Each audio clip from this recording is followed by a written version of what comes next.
Cette semaine, je conduis le nouveau Ford F-150 Power Boost. Le Power Boost, c'est le nouveau modèle hybride pour 2021.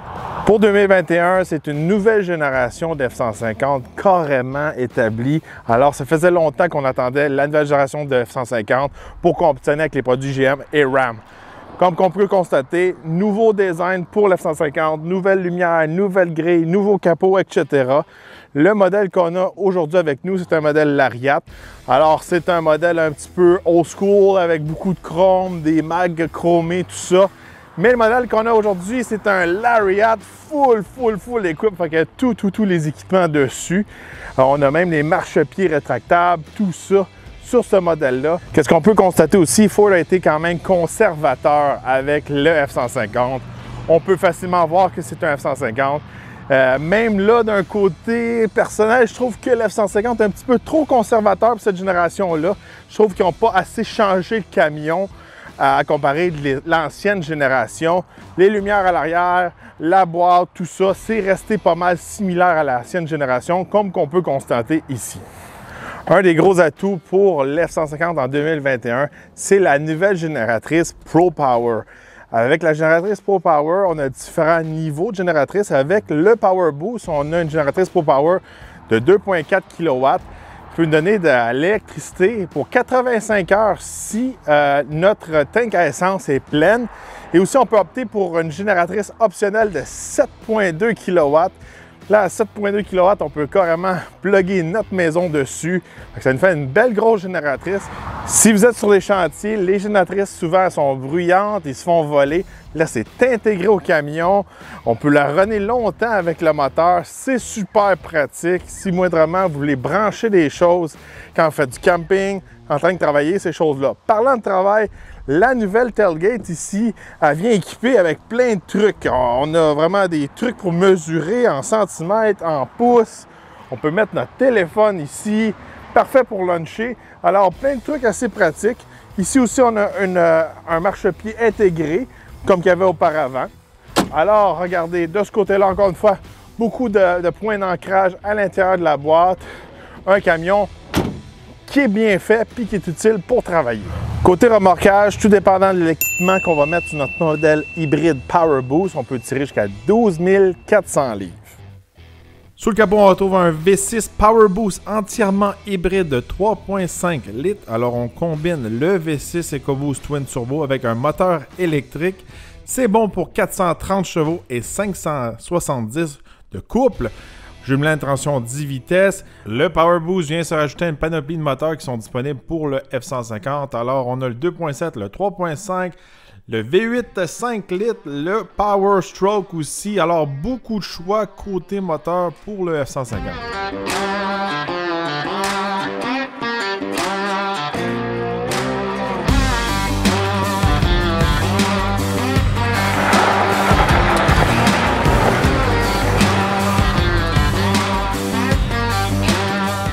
On est sur la route avec le F-150 Power Boost. Ça fait un bout de temps que je veux conduire le nouveau F-150 2021 redessiné complètement. Alors, il y a eu beaucoup d'améliorations, beaucoup de changements pour cette nouvelle génération-là. Premièrement, regardez, je vais vous dire, côté look, je suis un petit peu déçu. Je trouve que Ford est un petit peu trop conservateur de ce côté-là. Je m'attendais à plus. Seulement, Ford il révolutionne le marché du pick-up avec des trucs très cool. Je m'en souviens quand ils ont lancé le concept Ford A-Class, qui était le F-150 de la génération qu'ils ont lancé en 2015. Ça avait vraiment changé beaucoup le marché du camion. Là, je trouve que côté style, c'est pas ceux qui ont fait le plus gros boom, je pourrais dire présentement. Mais le reste, on voit qu'il y a eu une attention portée particulière au camion. Fait que là, on a un modèle hybride. Il y a le modèle Lightning qui s'en vient aussi, qui va être complètement électrique. On a changé l'intérieur. C'était une des grosses faiblesses des F-150 à la fin, à comparer des Ram. C'était l'intérieur. En gros, regardez, une bonne génération. Qu'est-ce que je suis vraiment surpris sur le chemin? C'est vraiment le confort sur la route. Modèle très confortable, des sièges très confortables aussi. De ce côté-là, je pourrais dire que le F-150 est très agréable à conduire. Quand on tourne le volant, tout est facile. On se sent de moins en moins, je pourrais dire, dans un pick-up. On se sent vraiment dans des pick-up améliorés, mais facile à conduire pour monsieur tout le monde. Fait que si vous aimez ça un petit peu plus rough, c'est moins rough un peu la F-150.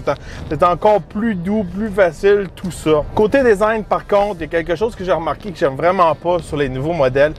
C'est les miroirs. Je trouve que les miroirs sont vraiment trop petits. Je sais qu'il y aura sûrement aussi des miroirs pour remorquer, mais habituellement, on peut avoir un certain miroir qui va paraître bien, qui va paraître sport, mais en même, quand on veut remorquer, il va être quand même pratique. Là, présentement, pour un camion, je trouve que c'est dans les plus petits miroirs que j'ai jamais vus. Puis si je remorquerais avec le camion, ça serait littéralement inutile d'avoir des petits miroirs comme ça. Fait que ça prendrait des plus gros miroirs. Bon, côté tenue de route, la suspension est confortable, mais je trouve qu'elle est un petit peu molle. Quand je l'ai poussé dans la courbe, je trouvais que le camion était un peu mou. Il s'écrasait d'une façon que, tu sais, des fois, c'est le fun d'avoir quelque chose de confortable, mais quand c'est un petit peu trop confortable, ça devient mou. C'est ça que j'ai remarqué. Alors, je trouve que le F-150, comment il est monté cette semaine, c'est sûr, on a la suspension hors route, on a le FX4, tout ça. Je trouve que, oui, très confortable, mais il en a perdu un petit peu sa tenue de route. Côté accélération, on a le moteur Power Boost qui vient de donner beaucoup de torque. Fait qu'on va tester ça.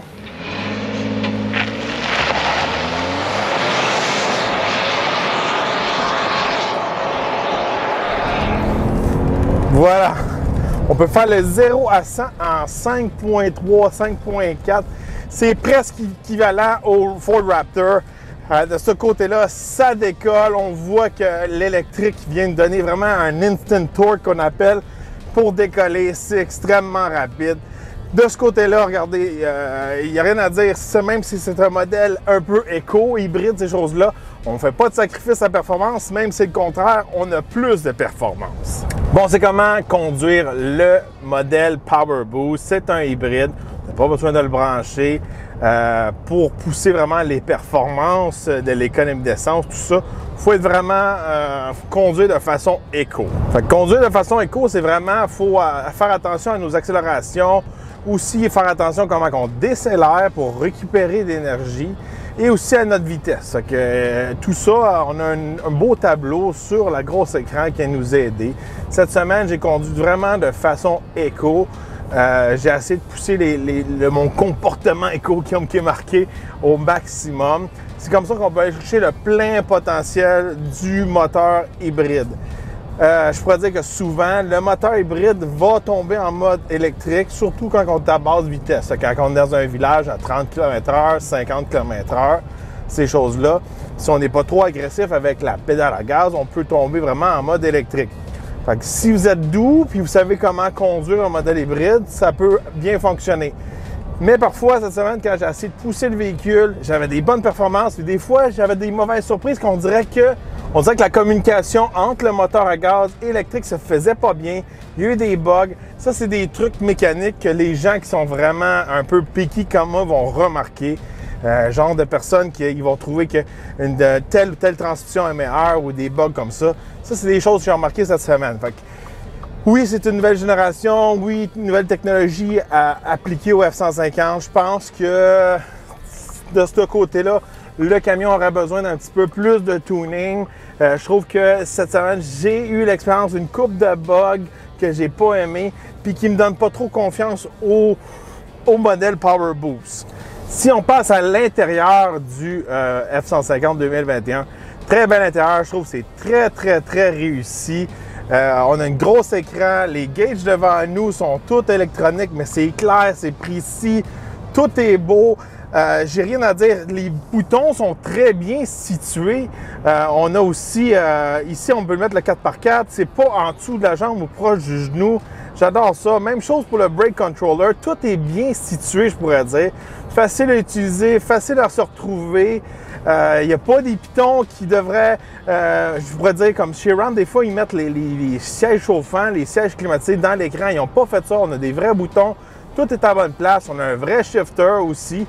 Puis ce shifter-là, il fait quelque chose de particulier aussi. Une chose qui est cool à l'intérieur du F-150, c'est vraiment le shifter. Pour moi, regardez, moi j'aime ça avoir un shifter ici. Ça va bien, c'est de même que je suis habitué.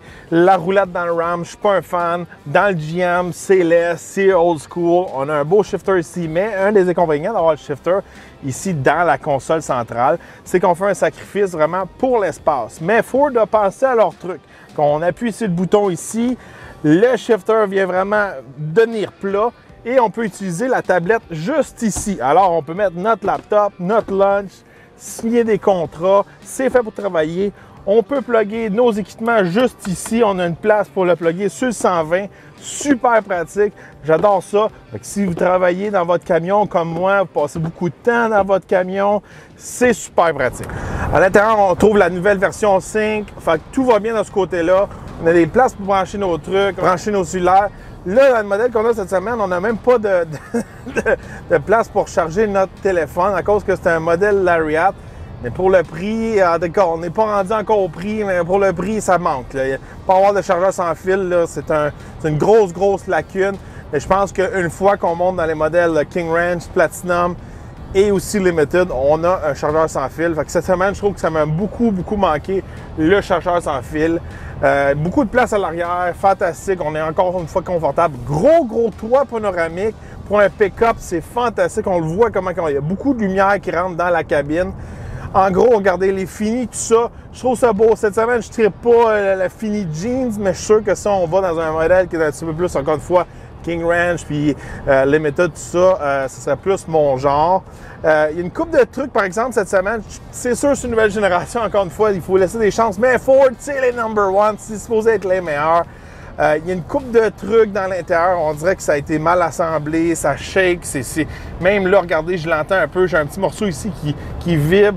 Fait qu'il y a beaucoup de petits rattles comme ça. Même Eve, cette semaine, a touché une pièce, elle a vraiment beaucoup bougé. Ce côté-là, je trouve que va falloir que le camion, on dirait qu'il manque un petit peu plus de finition, de qualité, ces choses-là. Même chose pour le moteur, même chose pour l'intérieur. Je trouve qu'il y avait des petits morceaux de lousse ou des petits trucs on dirait que ça a sorti vite de l'usine. Mais c'est des choses qui arrivent, le COVID, la blablabla. Mais quand même, on paye cher pour ces camions-là, on s'attend à quelque chose de qualité. Bon, côté économie d'essence, cette semaine, je m'ai dit, regardez, l'hybride, c'est lui qui va performer pour l'économie d'essence, qui va venir peut-être chercher dans les chiffres des diesels qu'on retrouve chez GM avec le Duramax ou chez Ram avec le Eco Diesel. Certains d'entre vous allez me dire, oh, pourquoi tu ne compares pas le Power Stroke, qui est le Duratorque, avec les autres 1500, c'est parce que c'est un vieux moteur dans les Ford, puis je trouve que Ford, ils ont laissé ce moteur-là aller, puis ils ne performent pas autant que les deux autres marques. Je me dis, avec les hybrides, ils vont se reprendre. Cette semaine, j'ai fait une moyenne de 11,5 litres aux 100 km. Je pourrais dire que je suis déçu un peu de la performance des communes d'essence. Beaucoup, vous allez me dire, oui, c'est excellent tout ça. J'ai fait des meilleures performances avec les diesels. N'oubliez pas, avec un modèle hybride, il faut le conduire de façon éco. Fait que si vous pesez trop fort, ben là, le moteur va embarquer trop. Si vous mettez trop dans le climatisé, trop de chauffage, trop de ci, trop de ça, on tombe vraiment comme un peu un semi-électrique. Fait que cette semaine, il faisait extrêmement chaud. Fait que moi, j'étais tout le temps avec l'air climatisé dans le tapis. Puis quand le moteur ne marche pas, je vais être franc avec vous, l'air climatisé, là, quand il est juste une moteur électrique, elle ne marche pas trop fort. Fait que ça, c'est des trucs qui me fatiguent. Toujours faire attention à notre pédale, la façon qu'on break, la façon de ci, là, ça. Je trouve ça fatigant. Dans les modèles diesel, qu'on ait le pied pesant, qu'on met l'air climatisé, qu'on laisse l'idle, ces choses-là, le moteur diesel ne consomme pas tellement plus. Il n'y a pas une méga différence.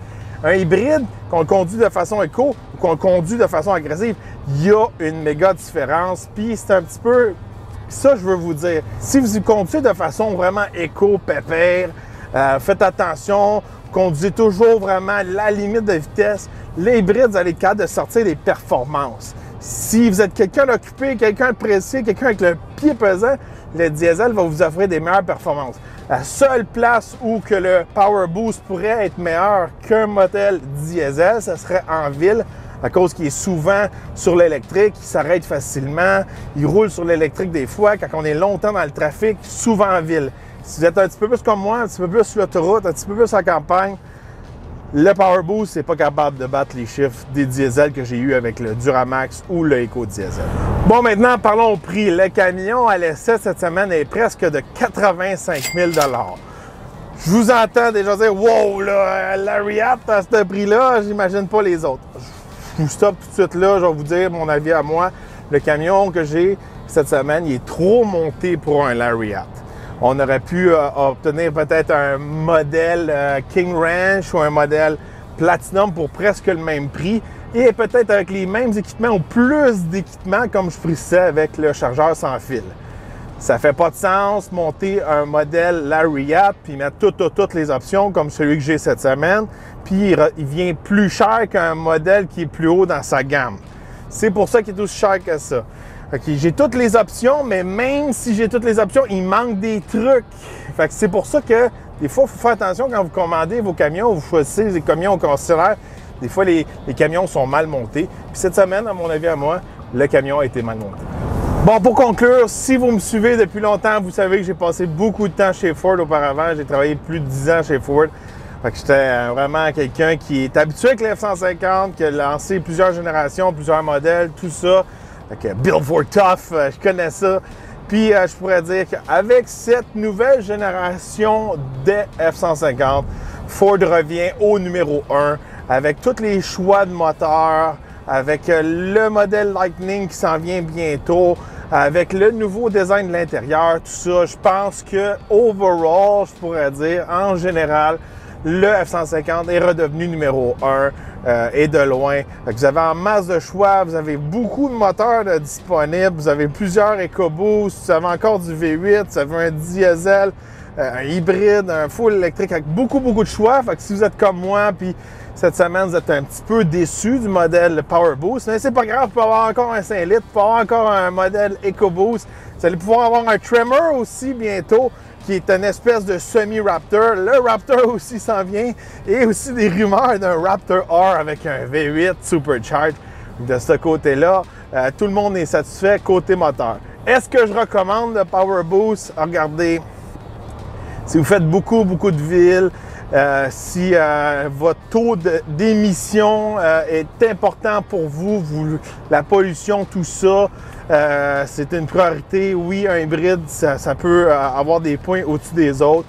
Est-ce que ce sera le meilleur pour l'économie d'essence, le meilleur pour remorquer tout ça? Je pense pas qu'il peut détrôner les diesels, à mon avis, à moi. Et encore une fois, je pense que se jeter sur ce modèle-là la première année, avec un petit peu tous les bugs que j'ai expérimentés cette semaine, la qualité d'assemblage et aussi le tuning entre la transition, le moteur électrique, tout ça. Il y a beaucoup de trucs dans le moteur, injection directe, cam variable, les turbos, tout ça. Ça fait beaucoup de trucs. Fait que côté fiabilité, je miserais pas trop encore sur ce camion-là. Je sais que Ford font beaucoup de tests, ils font les Build for Tough tests, tout ça. Mais côté bug que j'ai eu un peu cette semaine, ça m'a pas mis en confiance.